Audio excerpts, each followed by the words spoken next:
Hanif পালোৱান YouTube চেনেললৈ সকলোকে স্বাগতম জনাইছোঁ। আজি মই লৈ আহিছোঁ আপোনালোকৰ বাবে এখন নতুন ভিডিঅ'টো হ'ল যে অসম চৰকাৰৰ দ্বাৰা নতুন চৰকাৰী ঘৰৰ লগত ৰিলেটেড আপডেট।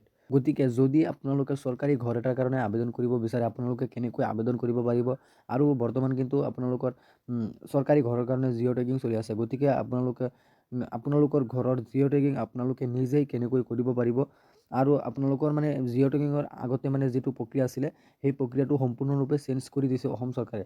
গতিকে সম্পূৰ্ণ প্ৰক্ৰিয়াটো এই ভিডিঅ'ত আজি আলোচনা কৰিম।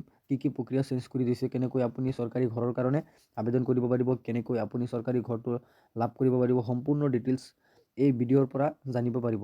তো যদি আপোনালোকে মোৰ চেনেলত নতুন হৈ আছে, প্লিজ মোৰ চেনেলটো ছাবস্ক্ৰাইব কৰি ভিডিঅ'টোত এটা লাইক কৰি দিব। তেন্তে বলক আমি ভিডিঅ'টো আৰম্ভ কৰোঁ। এতিয়া চাওক, আমাৰ অসমৰ যিকোনো আঁচনি, অৰুণোদয় আঁচনি হওক বা চৰকাৰী ঘৰৰ আঁচনিয়ে হওক, এইবিলাক আঁচনিক কিন্তু আমি বহুত খেলিমেলি দেখিবলৈ পাওঁ। ৰিচেণ্টলি কিন্তু অৰুণোদয় আঁচনিৰ আবেদন আৰম্ভ হৈ গৈছে, আৰু এই আঁচনিক লৈ বহুতবিলাক জেগাত মানে আপোনালোকৰ খেলিমেলি দেখা পাই আছোঁ। কিছুমানৰ লিষ্টৰ পৰা নাম কটা হৈছে, এজনৰ ফৰ্ম আন এজনক 1000 টকা দিয়া হৈছে, আৰু বহুতো খেলিমেলি হোৱা দেখা পাইছোঁ। আৰু চৰকাৰী ঘৰৰ লগত খেলিমেলি আমি বহুত বছৰৰ পৰা দেখা পাই আহিছোঁ। বহুত মানুহে চৰকাৰী ঘৰৰ কাৰণে যোগ্য হয়, কিন্তু তেওঁলোকে পইচা লাভ নকৰে চৰকাৰী ঘৰৰ, বা লিষ্টত নাম অহাৰ পিছতো মানে সিহঁতে চৰকাৰী ঘৰৰ মানে যিটো পইচা আছে সেই পইচাটো লাভ কৰিব নোৱাৰে। কিছুমান মানুহৰ ঘৰত জিঅ' টেগিং কৰিবলৈ নাহে। এইবোৰ নানান ধৰণৰ খেলিমেলি আমি বহুত বছৰৰ পৰা চৰকাৰী ঘৰত আমি দেখা পাই আছোঁ। গতিকে ইয়াৰ বিষয়ে মুখ্যমন্ত্ৰী ডাঙৰীয়াই কৈছে যে 31 মাৰ্চৰ আগলৈকে মানে তেওঁলোকৰ কাৰণে এটা প্ৰক্ৰিয়া আৰম্ভ কৰিছে। মানে যিসকল নেকি চৰকাৰী ঘৰৰ যোগ্য হৈও ঘৰটো নাপায়, বা তেওঁলোকৰ লিষ্টত নাম আছে তথাপিও ঘৰৰ পইচাটো নাপায়, লিষ্টত নাম থকাসকলেও কিন্তু সেই ঘৰটো লাভ কৰিব নোৱাৰে। সেইকাৰণে মুখ্যমন্ত্ৰী ডাঙৰীয়াই মানে আপোনালোকৰ কাৰণে মানে এটা প্ৰক্ৰিয়া আৰম্ভ কৰিছে। এই প্ৰক্ৰিয়াটো মানে আপোনালোকৰ 31 মাৰ্চলৈকে মানে আপোনালোকৰ চলি থাকিব। গতিকে আপোনালোকৰ ঘৰলৈ জীৱিকা সখীসকলক আহি তেওঁলোকে আপোনালোকৰ ঘৰটো প্ৰথমতে জিঅ' টেগিং কৰিব। জিঅ' টেগিং কৰাৰ পাছত আপোনালোকে বাকীখিনি প্ৰক্ৰিয়া আৰম্ভ কৰা হ'ব। গতিকে প্ৰথমতে আপোনালোকৰ ঘৰটোৰ কাৰণে আপোনালোকৰ পঞ্চায়তৰ পৰা বা আপোনালোকৰ গাঁৱৰ পৰা আপোনালোকে জীৱিকা সখী বাইদেউসকলক মানে আপোনালোকে যোগাযোগ কৰিব। যোগাযোগ কৰাৰ পাছত মানে সেইসকলে আপোনালোকৰ মানে যিটো কেঁচা ঘৰ আছে বা ঘৰ আছে, সেই ঘৰটো আপোনালোকৰ ফটো এটা মাৰিব। মাৰাৰ পিছত আপোনালোকৰ মানে বাকীখিনি কৰিব। গতিকে আপোনালোকে জীৱিকাসকলে জিঅ' টেগিং যদি নকৰে, আপুনিও নিজে জিঅ' টেগিং কৰিব পাৰিব। আৰু আপোনালোকৰ যদি জীৱিকা সখী বাইদেউসকলে যদি আপোনাৰ ঘৰটো জিঅ' টেগিং কৰিবলৈ নাহে, তেন্তে আপুনি নিজেও কৰিব পাৰিব। আপোনালোকে নিজৰ ঘৰৰ জিঅ' টেগিং আপোনালোকে কেনেকৈ কৰিব মই ভিডিঅ'ৰ শেষত জনাই দিম। আপোনালোকে ভিডিঅ'টো অলপো স্কিপ নকৰিব, বহুতখিনি অপশ্যন সোমাই আছে। গতিকে আপোনালোকে প্ৰথমৰ পৰা শেষলৈ চাই থাকিব। আৰু জীৱিকা সখী বাইদেউসকলে যদি জিঅ' টেগিং কৰাৰ পিছত নিউজত কোৱা মতে আপোনালোকে মানে গাঁও পঞ্চায়তত এখন সভা বহিব, আৰু তাত আপোনালোকক নথি পত্ৰবিলাক লৈ গৈ আবেদন কৰিব পাৰিব। নহ'লে অৰুণোদয় যেনেকৈ আবেদন হৈছিলে ঠিক তেনেকৈ আবেদন কৰা হ'ব। আৰু আপোনালোকক মানে কোৱা হৈছে, যদি জীৱিকা সখী বাইদেউসকলে আপোনাৰ ঘৰত আহি মানে আপোনাৰ ঘৰটো মানে আপোনাৰ জিঅ' টেগিং কৰি দিয়ে, তেন্তে আপুনি জিঅ' টেগিং কৰাৰ পাছত আপোনালোকৰ পঞ্চায়তত কেইদিনমান পাছতেই ধৰি লওক আপোনাৰ মিনিমাম 8-10 দিনৰ পাছত, নিউজত কোৱা মতে মই কৈ আছোঁ কিন্তু, গতিকে 8-10 দিনৰ ভিতৰত মানে আপোনালোকৰ পঞ্চায়তত এখন সভা বহিব। সেই সভাত মানে আপোনালোকৰ মানে তাত চিলেক্ট কৰা হ'ব। মানে আৰু আপোনালোকৰ মানে যিসকলে মানে জিঅ' টেগিং কৰিছে সেইসকলৰ মানে আপোনালোকৰ প্ৰমাণ পত্ৰবিলাক মানে আপোনালোকৰ পঞ্চায়তত লৈ গৈ সভাত উপস্থিত থাকিব লাগিব। জীৱিকা সখী বাইদেউসকলে যিটো ফটো আপোনালোকৰ মাৰি নিছে মানে জিঅ' টেগিং কৰিবলৈ, আপোনালোকৰ কিন্তু সেই ফটোটো খুবেই দৰকাৰী। গতিকে আপোনালোকে হোৱাটছআপত নিশ্চয় সেই ফটোটো নিশ্চয় ৰাখিব, বা আপোনালোকে কেনেকৈ সিহঁতে ফটোটো মাৰে আপোনালোকে নিশ্চয় ফটোটো ভালদৰে উঠাই ল'ব। কাৰণ আপোনালোকৰ যেতিয়া পঞ্চায়তত যাব, পঞ্চায়তত কিন্তু আপোনালোকৰ সেই ফটোটোৰ খুবেই প্ৰয়োজন হ'ব। আৰু যেতিয়া জীৱিকা সখী বাইদেউসকলে আপোনালোকৰ ডকুমেণ্টখিনি জমা দিব, কেইদিনমানৰ পিছতে চৰকাৰী অফিচাৰসকল মানে আপোনালোকৰ ঘৰত আহিব চৰকাৰী ঘৰটোৰ কাৰণে। যোগ্য হয় নে নহয় আপুনি সেইটো চাবলৈ আহিব। গতিকে আপোনালোকে তিনিটা প্ৰক্ৰিয়াত আপোনালোকৰ ঘৰটো লাভ কৰিব পাৰিব। প্ৰথমতে আপোনালোকে চাওক, আপোনালোকৰ ফটোটো যদি জীৱিকা সখী বাইদেউসকলে আহি মাৰে, গতিকে আপোনালোকৰ ঘৰৰ ফটোটো জীৱিকা সখী বাইদেউসকলে যদি মাৰে তেনেহ'লে আপোনালোকে ফটোটো ৰাখিব।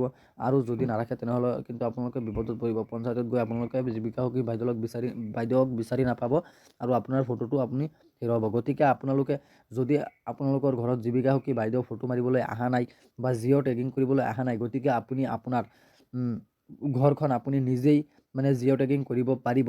আৰু আপোনালোকে জিঅ' টেগিং কৰাৰ পাছত আপোনালোকৰ কোনটো ৱেবছাইটত মানে আপোনালোকৰ ফটোটো এৰিব লাগিব মই আপোনালোকক আগলৈ কৈ দিম। গতিকে আপোনালোকে যদি প্ৰথমতে জিঅ' টেগিং কৰিব লাগিব। গতিকে আপোনালোকে প্ৰথমতে জিঅ' টেগিঙৰ আপোনালোকৰ 31 মাৰ্চলৈকে লাষ্ট ডেট দিয়া হৈছে, যিটো নেকি আমাৰ অসম চৰকাৰৰ তৰফৰ পৰা দিয়া হৈছে। আৰু আপোনালোকে 31 মাৰ্চৰ আগত আপোনালোকৰ ঘৰটো আপোনালোকে জিঅ' টেগিং কৰি আপোনালোকৰ ৱেবছাইটত ফটোটো আপোনালোকৰ আপলোড কৰিব লাগিব। আপোনালোকে যেতিয়া আপলোড কৰিব বা জীৱিকা সখী বাইদেউসকলে ফটো মাৰি নিয়া ফটোখিনি যেতিয়া আপলোড কৰিব, তেতিয়া কিন্তু আপোনালোকৰ গাঁও পঞ্চায়তত কেইদিনমান পাছতে গাঁও পঞ্চায়তত আপোনালোকৰ এটা মিটিং হ'ব।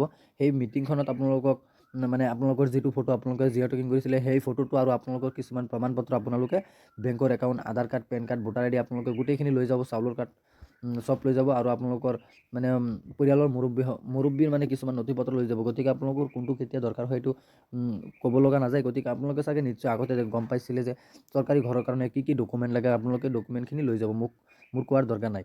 গতিকে আপোনালোকে জিঅ' টেগিং কৰাৰ পাছত মানে আপোনালোকৰ গাঁও পঞ্চায়তত এখন সভা হ'ব। সেই সভাখনত আপোনালোকৰ ডকুমেণ্ট ভেৰিফিকেশ্যন কৰা হ'ব। আৰু যেতিয়া জীৱিকা সখী বাইদেউসকলে সেই ডকুমেণ্টখিনি ভেৰিফিকেশ্যন কৰিব, কৰাৰ পাছত আপোনালোকৰ এই ডকুমেণ্টখিনি আপোনালোকৰ ব্লক য'ত আছে আপোনালোকৰ ব্লক পৰ্যায়লৈ স্থানান্তৰ কৰা হ'ব। গতিকে আপোনালোকৰ ব্লক পৰ্যায়লৈ যেতিয়া স্থানান্তৰ কৰা হ'ব, তাতো আপোনালোকৰ ডকুমেণ্টখিনি ভেৰিফিকেশ্যন হ'ব। আৰু তাৰ পৰা অফিচাৰসকলে আপোনালোকৰ ঘৰত আহি মানে চাব যে আপোনালোকে এই ঘৰটোৰ কাৰণে আপুনি যোগ্য হয় নে নহয়, বা আপুনি কি ভালদৰে চলি আছে নে, আপোনাৰ কি আছে, আপোনালোকৰ চব তথ্য লৈ যাব। গতিকে আপোনালোকে যেতিয়া এই তথ্যবিলাক দি দিব, তেতিয়া আপোনালোকৰ মানে প্ৰমাণ পত্ৰখিনি আৰু আপোনাৰ ফটোখিনি গোটেইখিনি আপোনাৰ ডিষ্ট্ৰিক্ট লেভেলত যাব। ডিষ্ট্ৰিক্ট লেভেলত যোৱাৰ পাছত তাত মানে আপোনালোকৰ চব চাব। চোৱাৰ পাছত আপুনি যদি হয় এজন যোগ্য হয় চৰকাৰী ঘৰৰ কাৰণে, তেতিয়া কিন্তু আপোনাৰ ডিষ্ট্ৰিক্ট লেভেলৰ পৰা আপোনাৰ মানে যিটো চৰকাৰী ঘৰৰ লিষ্ট আছে, এই লিষ্টটো কিন্তু আপোনালোকে এপ্ৰিল মাহৰ শেষৰ ফালে বা মে' মাহৰ আগৰ ফালে কিন্তু আপোনালোকে পাই যাব। গতিকে আপোনালোকে যদি যিসকলে আপোনালোকৰ চৰকাৰী ঘৰৰ জিঅ' টেগিং আপুনি নিজেই কৰিব বিচাৰে, আপোনালোকে কেনেকৈ কৰিব পাৰিব, দুটা এপছ আপোনালোকৰ ডাউনলোড দিব লাগিব। গতিকে আপোনালোকে দুটা এপছ মোৰ ডেছক্ৰিপশ্যনত পাই যাব, আপোনালোকে তাতে ক্লিক কৰি লৈ ল'ব। এতিয়া বলক আমি দেখুৱাই দিওঁ যে আপোনালোকে আপোনালোকৰ চৰকাৰী ঘৰটো আপুনি কেনেকৈ নিজে জিঅ' টেগিং কৰিব পাৰিব। এতিয়া প্ৰথম যিটো এপছ আছে এই এপছটো আপোনালোকে ডাউনলোড কৰিব। ডাউনলোড কৰাৰ পাছত আপোনালোকৰ সন্মুখত এনেকুৱাকৈ ইণ্টাৰফেচটো অ'পেন হ'ব। আপোনালোকে অ'পেন কৰাৰ লগে লগে এনেকুৱাকৈ ইণ্টাৰফেচটো অ'পেন হ'ব। এনেকুৱাকৈ ইণ্টাৰফেচটো অ'পেন কৰাৰ পাছত আপোনালোকে যিটো লেংগুৱেজ আপোনালোকে চিলেক্ট কৰিব বিচাৰে, আপোনালোকে লেংগুৱেজটো চিলেক্ট কৰি ল'ব। লেংগুৱেজটো চিলেক্ট কৰাৰ পাছত আপোনালোকে তলফালে ইয়াত চাব যে নেক্সট বুলি লিখা আছে। গতিকে আপোনালোকে চিম্পলি এটা নেক্সটত ক্লিক কৰি দিব। যেতিয়া আপোনালোকে নেক্সটত এটা ক্লিক কৰি দিব, তেতিয়া আপোনালোকৰ সন্মুখত এনেকুৱাকৈ ইণ্টাৰফেচটো অ'পেন হ'ব। আপোনালোকে ইয়াত চাব, ইয়াত কিন্তু বহুতখিনি এনেকুৱাকৈ অপশ্যন আহিব। গতিকে আপোনালোকে সেইটো ফিল কৰিব লাগিব। গতিকে আপোনালোকে ইয়াত এটা চিম্পলি ক্লিক কৰিব। তাৰপিছত আপোনালোকে ইয়াত চাব, আপোনালোকৰ সন্মুখত এনেকুৱাকৈ ইণ্টাৰফেচটো অ'পেন হ'ব। এনেকুৱাকৈ ইণ্টাৰফেচটো অ'পেন হোৱাৰ পাছত চাব আপোনালোকে highly rated GPS map camera. গতিকে আপোনালোকে GPS মেপ কেমেৰা যিটো আছে সেইখন আপোনালোকে ডাউনলোড দিব। আপোনালোক এই মানে আপোনালোকৰ ডেছক্ৰিপশ্যনত লিংক আছে, আপোনালোকে তাতে গৈ ডাউনলোড কৰিব পাৰিব। গতিকে আপোনালোকে চিম্পলি আকৌ ইয়াত এটা ক্লিক কৰি দিব। যেতিয়া আপোনালোকে ইয়াত এটা ক্লিক কৰি দিব, তেতিয়া কিন্তু আপোনালোকৰ লোকেশ্যনটো আৰু আপোনালোকৰ যি মানে পাৰ্মিশ্যন আছে, পাৰ্মিশ্যনকেইটা আপোনালোকক হেৰি কৰিব দিছে। গতিকে আপোনালোকে চিম্পলি ইয়াত এটা ক্লিক কৰি দিব। যেতিয়া আপোনালোকে ইয়াত এটা ক্লিক কৰি দিব, গতিকে আপোনালোকে camera access, microphone access, location access, photo library access. গতিকে আপোনালোকে গোটেইখিনি মানে আপোনালোকে ক্লিক কৰি আপোনালোকে পাৰ্মিশ্যন দি দিব। আপোনালোকে চিম্পলি পাৰ্মিশ্যন দিয়াৰ পাছত তলফালে আপোনালোকে চাব নেক্সট অপশ্যন এটা আছে, নেক্সটত আপোনালোকে ক্লিক কৰিব। যেতিয়া আপোনালোকে ক্লিক কৰিব, তেতিয়া আপোনালোকৰ মানে এপছটো অলপ লোডিং হৈ আছে। লোডিং হৈ আপোনালোকৰ সন্মুখত এনেকুৱাকৈ ইণ্টাৰফেচটো অ'পেন হ'ব। এনেকুৱাকৈ ইণ্টাৰফেচটো অ'পেন হোৱাৰ পাছত আপোনালোকে প্ৰথমতে এলাও বুলি মাৰিব। চাওক এতিয়া মোৰ মানে গোটেইখিনি আহি গৈছে। এতিয়া কেমেৰাটো অন হৈ আছে। গতিকে আপোনালোকৰ মানে যিটো মানে আপোনাৰ মানে যিটো হেৰি আছে চৰকাৰী, আগতে মানে আপোনালোক কেঁচা ঘৰটো যিটো আছে, এই কেঁচা ঘৰটো আপোনালোকে চিম্পলি আপোনালোকে ফটোটো মাৰি ল'ব।